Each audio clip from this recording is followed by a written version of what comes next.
नमस्कार, आप देख रहे हैं Jamtara ground report x. Dumka से इस वक्त की बड़ी राजनीति खबर। दुमका नगर निकाय चुनाव को लेकर सियासी बयानबाजी तेज हो गई है। अध्यक्ष पद की प्रत्याशी अमिता रचित के समर्थन में आयोजित प्रेस वार्ता में भारतीय जनता पार्टी सांसद निशिकांत दुबे ने भी खुलकर अपनी बात रखी है। सांसद ने राज्य सरकार पर विकास रोकने और जनता को गुमराह करने का आरोप लगाया है। क्या कहा गया प्रेस वार्ता में, आइए जानते हैं हमारे वरिष्ठ संवाददाता आशीष यादव से। दुमका नगर परिषद चुनाव को लेकर राजनीतिक गतिविधियां तेज होती जा रही हैं।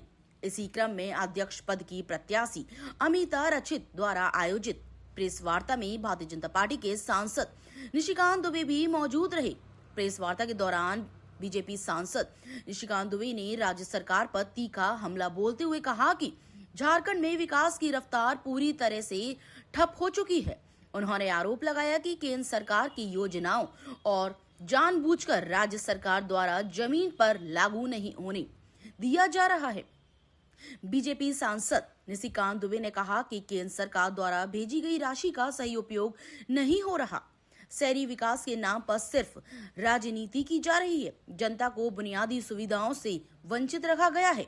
वहीं सांसद ने भी प्रेस वार्ता में कहा कि दुमका शहर को आज मजबूत नेतृत्व की जरूरत है। उन्होंने भरोसा दिलाया कि अगर जनता अमिता रचित को मौका देती है तो नगर परिषद में पारदर्शी और जनहितकारी काम किए जाएंगे। प्रेस वार्ता में साफ तौर पर यह संदेश देने की कोशिश की गई कि नगर निकाय चुनाव सिर्फ पद का नहीं बल्कि दुमका के वरिष्ठ भविष्य का चुनाव है।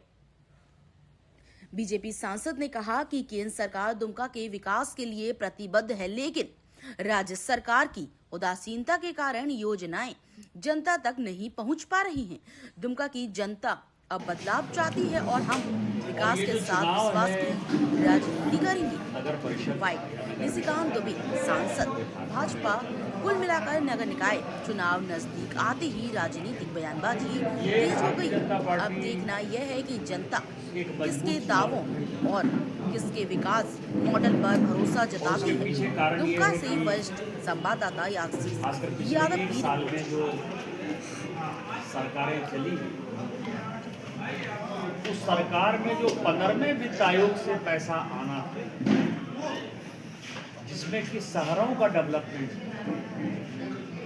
कहाँ रोड बनेगा, कहाँ नाला बनेगा, कहाँ बिजली आएगा, कहाँ स्कूल बनेगा, कहाँ कॉलेज जाएगा, जो कचरा कहाँ साफ होगा, कहाँ विवाह भवन बनेगा,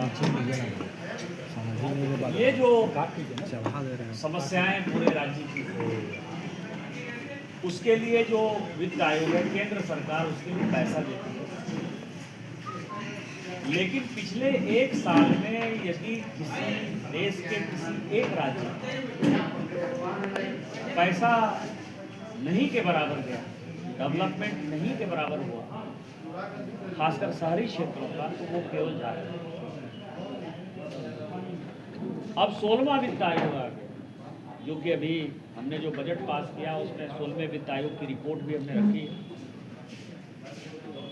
और उसमें हमने तय किया है कि चैलेंज मॉडल, टायर 2 और टायर 3, चैलेंज मॉडल ये हुआ कि एक शहर दूसरे शहर के साथ कम्पीट करे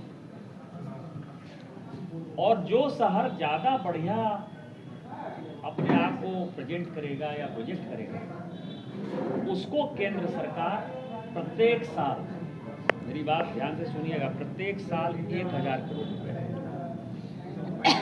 और चूंकि ये वित्त आयोग जो है 5 साल चलता है,